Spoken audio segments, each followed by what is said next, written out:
Okay, hello. I've been waiting to film this the whole entire day. Dear Edward, on Apple TV, it's the first day that it's out. The first 3 episodes are available. I'm essentially going to binge this, and after I watch each episode, I'll provide some commentary, talk about it. I got my snack here, Belvita bar. And yeah, I'm essentially going to binge it, but I'm going to take breaks to film my reactions to each episode. But yeah, I'm pretty excited. I've been waiting for this the whole day, so let's just get started. Okay, first episode done. Interesting. I have some thoughts. There are way more characters, or maybe not more characters, but the characters from the book are replaced. At least for now. Not a single story, a single, I guess, perspective in the TV show was I remember from the book. I haven't read it since summer, so that may be a reason why, but yeah, that's just something to note as well. It feels like a TV show. I don't know if I mean that in a being a wrong way. I feel like the best piece of media that I watch, like movies or TVs or even books, I feel inside the story, and I forget that I'm actually reading something or I'm watching something. I'm just feeling everything the characters are. So I don't know what it is. The script also, it's not bad, but I don't know. It's not great either. Ghanaian representation. My family is from Ghana, and a person from here is not in Ghana. Her name is Akuya. We see a little bit of Ghana, and they actually, well, okay, so there's a term that people call each other in Ghana called chale. That was cool to actually hear that, and oh, like, it's hard to explain, but that was pretty cool. She's an actress, wasn't in the book at all. But yeah, I mean, I guess they're trying to have a bit of, yeah, representation from places around the world, which I guess we didn't get in the book, so nice.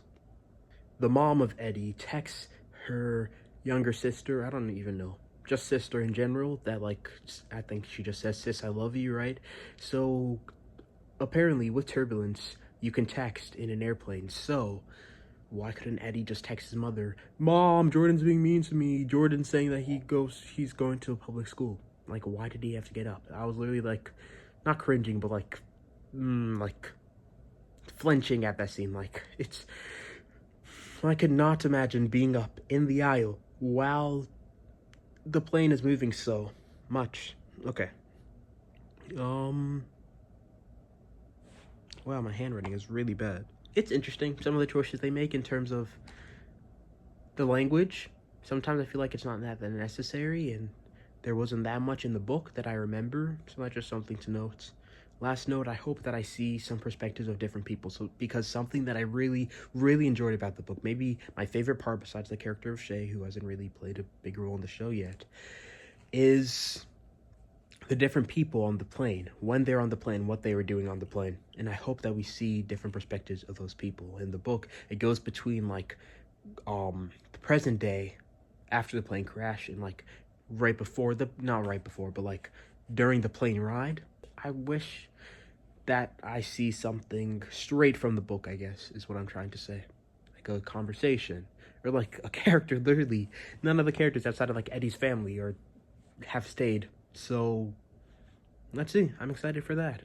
Also, one of my favorite artists named Lizzy McAlpine actually wrote the score for, not score, but the main theme for the show.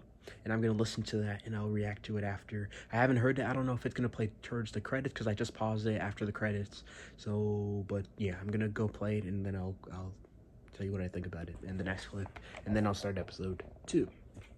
There are only 3 episodes, unfortunately. At least, yeah, available right now today. Okay, the song was good. But also, I feel like Lizzy has made much better songs, and I'm wondering what it takes to write a theme. It's not even a theme song. It's like a main theme. I wonder what it takes to have a main theme. Do you have an idea and they're like, whoa, that song would work really good, or do you have to write it for the show? What's the process of doing that? So I really shouldn't judge. But yeah, I'm just gonna go into the 3rd episode. Oh, it's not 3rd. Good thing we're not there yet. 2nd, and I will see you after that. Okay, 2nd episode done. Wrote some more notes. I should have guessed it. This kind of happened to Disney Channel shows too, I'm pretty sure, where for some reason they don't include the theme song slash main theme in the first I was gonna say video, but episode, and then the second they start using it. So yeah, Lizzie McAlpine was at the beginning of the second episode, so should have guessed. Can we have a discussion? Not that long of a discussion, but a discussion or just like a sentence related to like how inconsiderate press are. Like, imagine hassling somebody right after a traumatic experience, and like the paparazzi too. Like, they're people. Famous people are people too. They deserve rights. Everybody deserves rights. But like, just because something happened to somebody does not give you the right to like have no decency and like question them when they're first a little kid. I'm literally like defending this person that isn't even real. I guarantee that the granddaughter is gonna run for office, even though she said she wouldn't. And speaking of the granddaughter, I searched up her name, the actress's name, and she is actually the original voice and singer. Why did I say voice? The original actress that played the role of Queen Catherine of Aragon in Six the Musical. I knew she looked familiar, and like a name in the theme song looked familiar too. So yeah, that's cool. It's kind of cool how he imagined his brother as well. Well, not cool. It's actually sad. The actor that plays his older brother is in the main theme song, so I'm guessing he's not going to leave. Somehow I knew the person's name was going to be Dodie. The person that was like unnamed at the beginning that had like the shopping spree with her daughter.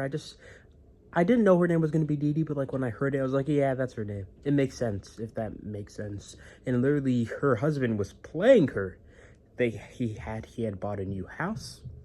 Maybe he was planning on divorcing her. It just, bro. He did say, I'm so sorry, so I'm so sorry for stealing so much of our money, I guess. There are lots of like time jumps, and it's hard to keep track. Lacey's husband, Edward's uncle, it does not seem like how I'd picture him, but it's fine. He hasn't been in the show that much, and he wasn't at all in the trailer. So I don't know if he plays like a minor role. It's fine, but he's like not playing bad. It just, little know, I didn't really imagine him like that. And yeah, literally Edward is a genius, at least compared to his brother. Like in the scenes that they're talking to each other when Edward was imagining his brother being there. He was always like telling him all these different facts, and like it was like Jordan was the child. Jordan was the younger sibling and Edward was the older. And just a little note. And that's all my thoughts. So I'm not actually going to start the third episode right now. I'm going to take a few minutes because honestly, I'm not loving it enough to just continue watching it right now. But I will watch it before the end of the day. Okay, before I start this clip officially, I just want to let you know, in the same place that I'm filming right now, my sister and I filmed a video about Degrassi, which you should totally watch right now. The second part will be coming out tomorrow, best case scenario, if I release this on February 10th. But anyway, hello. It is now a week later. I did not even get through episode 3. It's taken me a week to get through episode 3 because I just didn't have an interest in continuing it. I have finished episode 3, so here are my thoughts for that, but yeah, I started episode 3 last Friday, and I just never got around to finish it, and I finished it today. Haven't really written notes for the first half. At least I don't know where those notes are, if I did write notes. What do I remember, though? In the book, Linda actually passes away, and Edward comes in contact with her boyfriend. But in the TV show, Linda survives, and her boyfriend is the one that dies. So yeah, and she goes to Los Angeles to tell his parents that she's pregnant, which never happened at all, obviously because she had passed away. But yeah, that whole conversation when they're like, are you joking? This is the rudest thing you could ever do to a person. When she said she was pregnant, like, who would lie about that? Okay, well, actually, I don't know. Okay, then fast forward, basically Edward and what's her name? Shay are out in the city, off in the city, living their best lives, I guess, and they went to Edward's building because he said that he had a good food place, and I understand wanting to go to the place I used to live. Of course, that makes sense. But I feel like the scene would definitely be more impactful. It wasn't literally like a minute scene, and Edward just apologized for mentioning Lacey. Sorry, Lacey is the mom. No, Lacey's another character altogether. Besa is the mom. Shay is the character I'm talking about Shay's father. Shay's father didn't have any role in the book, I don't think. But in the TV show, he just doesn't live with them, and then he just apologizes for it. And like, I think it's supposed to be like deep, impactful, but I didn't get it. Obviously, I guess Fakir doesn't even own a phone because he doesn't know about the plane crash. I feel like it's news, and I feel like people, especially older people, are interested in news usually. I guess Fakir is a real one that doesn't watch the news. I feel like they want us to be painfully aware of the shaky cam. Like some shows, a lot of the shows that I like really have a shaky cam. I don't know about that, but like this is painfully obvious. Like I notice it, and it's not like.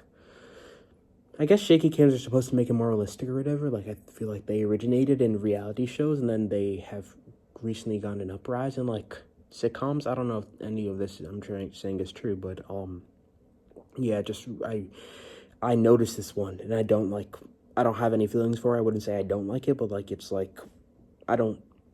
Okay, then added Adriana, and Kojo are probably gonna get together. Why? Since I waited a week now, episode 4 is available because the first week 1, 2, and 3 were available. I don't want to talk about anymore. I want to continue watching. Hopefully I'll enjoy it because I basically only see complaints so far. Okay, hello. So it is 2 days, I guess, after I finished the 4th episode of Dear Edward, and from how things are going, I think that's the term. I'm not enjoying this, and I'm bummed about that. But also, the good thing that I'm thinking about is that this is only the first of like several adaptations that are coming this year about books that I've read or am planning on reading. So like, if this is how we start, I'm not mad about it. But anyway, I have some notes.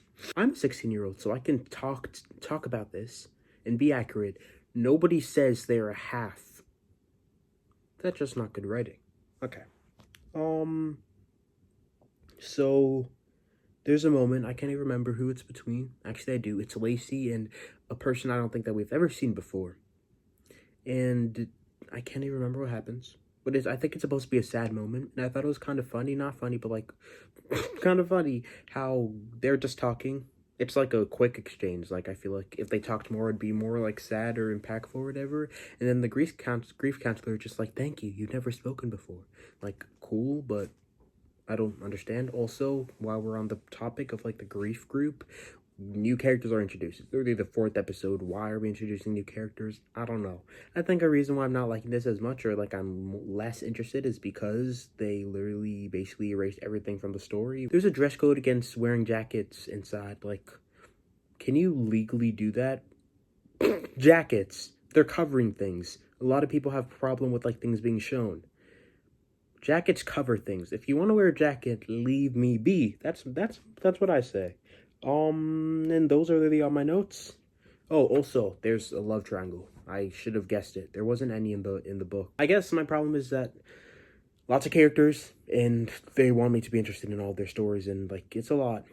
It's a lot. But yeah, okay. 5th episode. I hope things will improve, but it's not looking good. That flickering light is going to be a problem. Episode 5 reaction of Dear Edward. I've kind of given up hope of liking the series, or like really liking the series. But I do want to find the positive. But also in these videos, I'm not going to be talking about the positives really. But I feel like this episode 5 is like the most tolerable, I guess. Like the problems I have are like mini-itty problems. I think this was like the most interesting episode. But it also felt like the shortest, which is kind of a bummer. But yeah, I have no idea where they're going. Like they have strayed so much from the book, I can't even guess really. No way a reporter randomly mentions a person's relationship / dating history. It kind of gave me vibes of like if you were on a talk show of some type. I've always wondered how talk show hosts know everything. They always say, "So I heard that," like the most specific things. How did I get that knowledge? I just didn't like how like there wasn't that much variety of the shots. When Zoe and Dee Dee were having lunch, it just kept going back and forth between them, and then they had just like the still shot, and like it went between like the shaky cam, going between Zoe and Dee Dee, as well as like the still of like one of their faces when the other one was talking. or the other way around. When they were talking, when the person was talking, then the camera was on them, and it was just still from the perspective of the other person. It was just like, they could have done something a little different. I don't know. Okay. I thought it was funny how Lacey lets Eddie be by himself for, like, not a whole day, but, like, first of all, skip school, and then stay in New York by himself after, like, 2 episodes ago saying, you will never go to New York again. I guess, like, without her knowledge, he did ask, but, like, still. That couldn't be me. He has the dream, nightmare, so he stays up, and he says, I have a dream that the place where the plane crashed is burning. And then John was like, okay, I'm going to Colorado to see that place for you. I'm like, okay, Lacey was like the voice of reason. She was like, you're going to Colorado to take a picture? I'm sorry, like, I understand. I haven't really been through any, like, traumatic experiences, but, like, I'm sure there's, like, maybe there's, like, a live feed online, but, like, some other way you could find out that the plane crash site is fine without, like, him actually driving there. I feel like they just wanted to fill time in the episode and get John doing something, because he didn't do anything. He hasn't done that much. Like, I feel like his only scene last episode was when they were looking at the letters. I guess it was also kind of like a plot device, because for some reason John took a picture of the person that showed him the plane site, and Eddie recognized him as the person that, like, saved him and found him in the plane crash. So maybe that person's gonna send him a letter. I don't know. Also, I guess when we're on that topic, John, when he gets to the, like, plane crash site, which is, like, cleaned up, he says, like, do you want to pray? And the other person's like, I'm not that religious. And he's like, I don't know how to get started. And then the not that religious person, or he said, me neither. He said me either, but me neither, John said. Then the I'm not that religious dude said, our Father who art in heaven, hallowed be thy name. And then John was like, they will be. I'm sorry. I'm being very critical. He was saying it emotionally, and then suddenly he remembered every single word, and he was saying it at the same time as the person. Seems like he knew it, but he didn't know the first words, which, like, I don't know the entirety of the Lord Prayer. I guess I shouldn't judge. So, yeah, next point. Going back to Adriana, when they're at this, I can't debate, that's it, and they're asking the question about real estate. She was so stammery, she was like, I don't know what I'm saying. And then one look from Kojo, and then all of a sudden she's like, my grandmother taught me.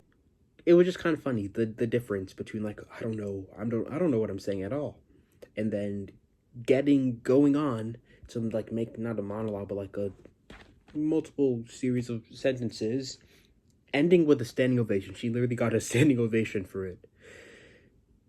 Does that happen during debates? I don't know. The only political place that I've known that has standing ovations is the State of the Union. Is this the State of the Union? No. Okay, and then my last note is that the two people that we literally met, I think, for the first time last episode, or maybe at the end of the episode before that, I don't know. I'm not keeping track. I can't remember either of their names, actually. One of them is married. One of them is engaged, and the other person, her fiance, passed away in the plane crash and is actually the brother of the other dude. Confusing, I know. But then in this episode, they kiss. And it gave me vibes of This Is Us, as in, like, at least when we first... Okay, but it is different, because in This Is Us, first we're just shocked. I think it's, like, at the end of the 3rd episode of the whole entire series. And we just see that Miguel is with Rebecca, right? Did I mention This Is Us? Yeah, I think it's a This Is Us ripoff. Did I mention this? We see Rebecca and Miguel. I was like, what? How did they get together? But in this, we see how much time they spent together, and it's not that much. And suddenly they're like, she says, it just, you have his eyes. And then, and the thing is, the scene before that, before she says, you have his eyes, she literally meets, I'm pretty sure, maybe not, actually, I don't think so, sorry, 2 scenes before, she meets his fiance. So, like, we just saw his fiance, and now he's cheating, and I don't support that. I understand a bit more for This Is Us, because time has passed, but, like, they didn't even, they said that they didn't even know that each other that well, I don't think. And now they're cheating. So yeah, let's end it with that. And now they're cheating. This is halfway through. I'm glad about that. And the one problem, I don't know if I mentioned this, but the thing that I think is making the series not good, or not what I want it to be, is because there are way too many characters. And only like Linda is the only person, and Edward and Lacey and John and Shay and Besa and Mahira that have stayed from the book. Every single other character is brand new. Like, what were they thinking? I don't even know. I don't want to take the time to even count how many storylines we're following. And, like, I don't care. All of them are interesting, and I'm still going to keep watching, but, like... And I can follow all of them, but, like... Maybe they just put too many eggs in one basket. Yeah. And also, they're cheating. Okay, hello. So I finished I think it's the 7th episode of Dear Edward. I'm glad it's almost done. This is the second week, I think, where I haven't watched it on, like, the first day that it came out. I just didn't really want to, but I got to it, so yeah. Edward has a crush on Mahira. I guess he is, like, another connection that he has to Jordan, so I guess, obviously, it's natural for him to have some attachment. He's an imaginary character. It's okay if I'm not nice. Your brother liked her, and now you like her? She literally wrote XO on the note that he sent her. And now she's like, we need to talk. And he's like, okay, I'm so excited. The exclamation point, okay. And also, Jordan just showed up after, like, a lot of episodes being gone, only to serve as, like, a voice in his head about Mahira. Like, he just showed up randomly after he realized that his brother had passed away. Like, at least, maybe not realized, but, like, came to terms with it, acknowledged it, kind of. But now he just showed up randomly after a few episodes. I think I said it earlier in this video. I just wish he would have always seen him. Maybe he was only there for, like, a scene or something. But, like, yeah, he's been gone and now he's just back.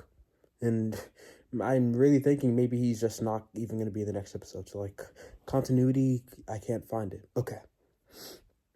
Xavier has to be a character. He's Shay's dad. He wasn't a character in the book, and they're just adding a new character. They literally added a new character, I think, last episode for the first time. The person, I can't remember his name. He knew somebody on the plane. Something about, like, a transport box. He shared one with him or something like that. I don't know, but yeah, they're adding characters, like, way too often. And we are still starting with the original characters that we had. Like, the first story I feel like we saw, I'm not sure about this, or maybe the second one, was Zoe and Dee Dee and Dee Dee's husband, which I can't, Charlie, one of them. And, like, Zoe said that she was leaving for Barcelona, or as Tahani Al-Jamil from The Good Place says, Barcelona. But it's revealed, like, near the end of the episode that she actually stayed back.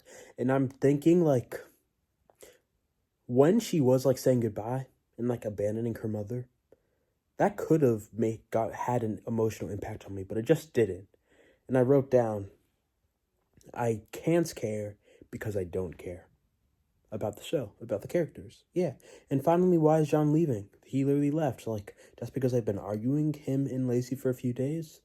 Like, that just showed up out of nowhere. And it's literally, like, the 4th to last episode or something. Why is he leaving now? It's like, I don't know. It was really random. That was, like, the most shocking moment so far in the show. It just came out of pocket. But yeah, I'm done. I'm gonna finish the show, but it can't finish soon enough. That's what I'm saying. Hello. Okay, so this is the 8th episode of Dear Edward. My review for it. Honestly, right now I'm kind of considering not even putting this on YouTube. I don't like the show, and I don't want to. I guess I'm kind of regretting using my time to talk about it because I don't like it a lot. But I still am making the videos, nevertheless, and this is episode 8, my review for it. I have some notes that I wrote down. Well, originally, I wrote them on my phone, and then I transferred them, and I wrote them down. But yeah, okay, here we go. So I know that the literal episode name of this episode is called Music, but, like, it was kind of weird when at the beginning, like, before the theme song, we heard a lot of piano music, like, in the background, like, dramatic. I like it. It sounds fine, but I feel like that should have been consistent. Like, it just seemed kind of random to have that in there. I guess this episode talked at least a little bit about, like, the piano that Amanda, I think her name, like, fixed for Edward. And he used to play the piano, but, like, I guess we didn't have enough scenes where music was, like, the central part. I don't know. Like, it just felt, it was kind of weird. It was just different. And, like, I'm fine with switching it up per episode, but, like, I don't know. This didn't, like, improve it, I guess. It was just kind of weird. But it sounded nice, so I guess it did improve it, I guess. I don't know. I don't know. Okay.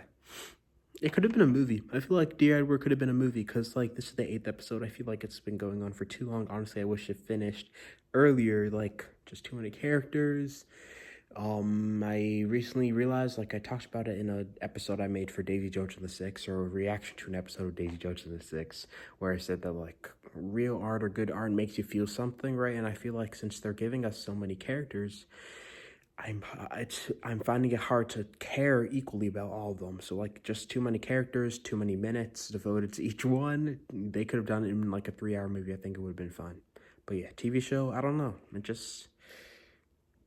This isn't going well. And we only have 2 episodes left, so, like, I don't think it'll fix it by then. Lacey and John's conversation just felt kind of weird because literally it was last episode. Still such a shock to me when John said, I think I should move out. So that was just really weird. Didn't happen in the book at all. Nothing like that ever happened. He didn't go to Colorado for Edward. Yeah, okay, I'm gonna switch past a little. The book is literally named, and the TV show was named Dear Edward, right? And that is from the letters that Edward receives from different people around the world or country, just writing letters to him, right? How did they find his address? I don't know. But anyway, he still hasn't read a single letter, and it's really the second to last episode. So, like, not good. I didn't like it in the book either, how, like, I guess late in the book that he actually read a letter and we actually saw Dear Edward in the text written, but still, like, it's literally 2 episodes left. That has never happened. That hasn't happened yet. But yeah, like, John went to get his paddleboard or something, like, the day after or something, that he left the house and Lacey was like, you left me. I feel like it just came out of the blue. It felt like way too sudden, I'd say. Like, 1 episode. It has been 1 episode, not even, like, probably 30 minutes between him saying, I think I should move out, and him saying, I need my paddleboard. Like, I don't know. It's just, like, and why did he even, I don't know. It's becoming, like, a kind of motif in the show. Not really, but the concept of cheating, or at least, like, emotionally cheating, or physically cheating with different people. I know it's hard, and I've never been in a relationship, nor been cheated nor been cheated on, so I don't understand it, obviously. But I feel like if you like a person, life is short. Ditch the person you're with and go with that person instead. There's no reason to have all this anxiety inside of you about cheating. If I was with the person that I didn't like anymore, I would tell them and I'd go with the person that I wanted to be with more than them. Sorry, like, harsh, but I think it's, or just, like, remember why you married the person or why you're dating that person and, like, stay true. There's no, I guess I just don't think I could handle the anxiety of it all. One of those cheating relationships is, like, revealed, I guess. The person that he's cheating on, I can't remember his name, finds texts that he sent to a person and the person sent to him. So we're gonna see how that plays out in the next episode, considering I'm pretty sure his girlfriend's, or wife, actually. Also, he has a child. Just too many characters. Him as a character was introduced, like, 2 episodes, I want to say, ago. Again, just, they want us to feel things for the characters, but when there's so many, it's hard. Basically, the lesson. And then, near the end of the episode, Shay says, you can't sleep in my room anymore, even though he hadn't been for a couple of days, which is kind of weird, and then she says that she got her period, and he asks, will we still be friends? And she said, we can hang out sometimes. Like, she gets to choose if they're friends or not. Like, I don't know how middle schoolers talk or whatever, but I don't know, that's kind of funny. And she was like, you can find new friends, even though, like, they've been in this, like, kind of uncomfortable zone, I guess, since, like, they met up with Mahir when they aren't, like, really best friends, when they aren't really talking. And I guess also since Shay, like, quit roller derby. So it's just weird to have the first conversation in a while to be, we're not friends anymore, even though they haven't been very friendly recently anyway. So yeah, like here, like, broke up with Edward, saying we can't meet anymore. Like, I'm sorry, Edward, I guess, but like, we all saw coming. And Jordan said way too many times, I told you, whenever a girl says we need to talk, it's a bad thing. We get it, we know. Okay, 2 more notes. It made me uncomfortable watching the last scene of this show, which is actually kind of good, because notoriously for this series, I feel like I don't really, the last thing that I see in the show, I don't really remember, or it's just like not that important, or I don't really care about it that much. This one ended with a bang. Literally, Edward literally pushes his school piano down the stairs, so dramatic. And he loved the piano, and it's like, it literally, I was screaming at the TV, no, no, no. Why did he do that? I guess I understand, but not really, but still, like, yeah. Don't destroy, don't harm instruments. That's not a laughing matter, it's a serious thing, don't do it. Simple as that. But yeah, those are literally all my notes. That was the third to last episode. We're literally almost done. I don't know how this is gonna end. Yeah. It's not going well, though. It's not going well. Okay, bye. No, I'm hopeful. Yes, I am hopeful for today. Yeah.